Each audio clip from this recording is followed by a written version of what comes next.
Après un mois sans vidéo, ils reviennent pour une tomate farcie froide et action. Salut les loulous, comment vous allez aujourd'hui? Eh oui, il était temps de ressortir une vidéo après plus d'un mois. Eh bien 100.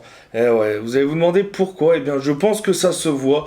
On a changé de lieu de tournage, on a changé d'appartement. Et puis pour prendre un plus grand et bien sûr avoir un décor un peu plus joli, l'air de rien, où on a de la place et que là vous voyez pas, mais il est grand le plan de travail. Ouais, eh oui, tout ça pour vous présenter une nouvelle recette. Et cette recette, qu'est-ce que nous allons faire comme recette? Eh bien, on va se faire une petite tomate aux chèvres. On va passer aux ingrédients pour savoir comment on la réalise.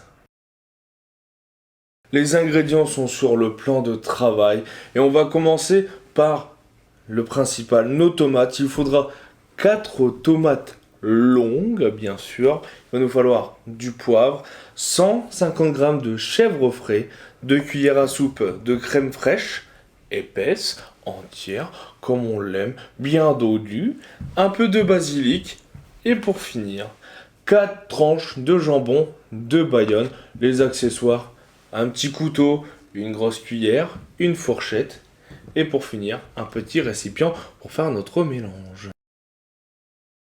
C'est parti, on se lance après un mois sans vidéo, on recommence. Et puis la première étape, c'est prendre nos tomates, les couper en deux dans la longueur bien sûr, et on va venir prendre une cuillère pour les vider et enlever toute la pulpe.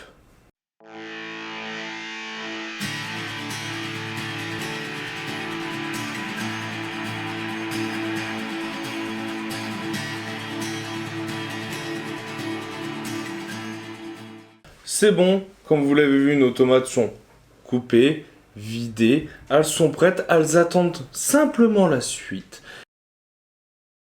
C'est bon, nous allons démarrer notre étape 2. Eh bien, elle n'est pas si compliquée que ça.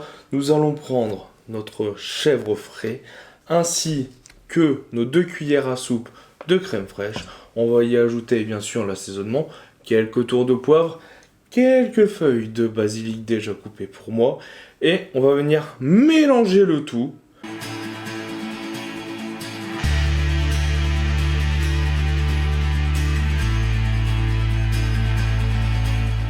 Ça y est, la garniture de nos tomates est prête. Franchement, ça sent hyper bon. Voilà, on sent un petit peu la crème fraîche, un petit peu le petit chèvre. Et maintenant, on va passer à l'étape 3, qui est l'avant-dernière étape. Étape 3, eh bien, elle est très simple. On va prendre nos tranches de jambon de Bayonne. Et oui, là, nous avons déjà 2 tranches. Et oui, 2 par assiette. Pourquoi? Il y a une tranche de jambon qui va nous servir tout de suite, juste après, et une autre qui va servir pour un peu plus tard. Mais là, on va passer à la découpe. Et oui, on va venir découper nos tranches de jambon de Bayonne en 4 lamelles.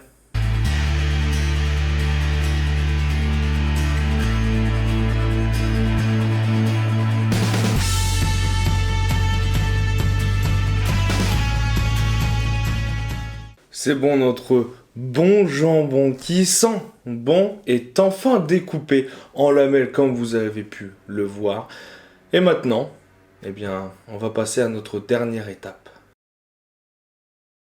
Dernière étape, l'étape 4. Eh bien, finalement, elle est assez simple. On va prendre une tranche de jambon de Bayonne qu'on va insérer dans une demi-tomate. On va prendre notre petit mélange que l'on a préparé juste avant.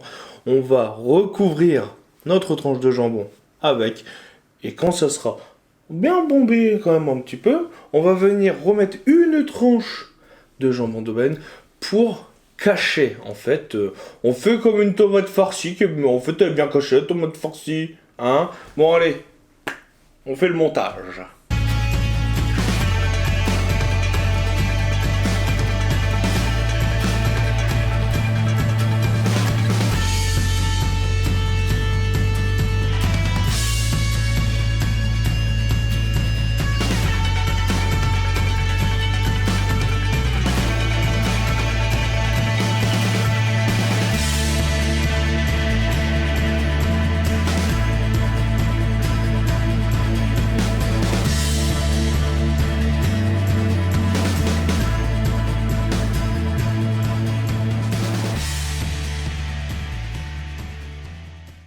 Et bim, notre recette est terminée.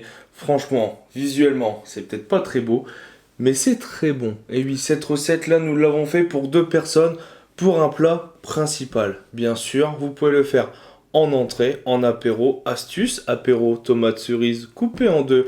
On fait des petites brochettes avec tout ceci et c'est succulent. Bien sûr, nous pouvons aussi le faire avec bien d'autres légumes. Et oui, en fait, cette recette, l'intérieur, notre farce, va avec tout. Ça peut être, bon voilà, un petit concombre. Hop, on coupe en 2, on met à l'intérieur.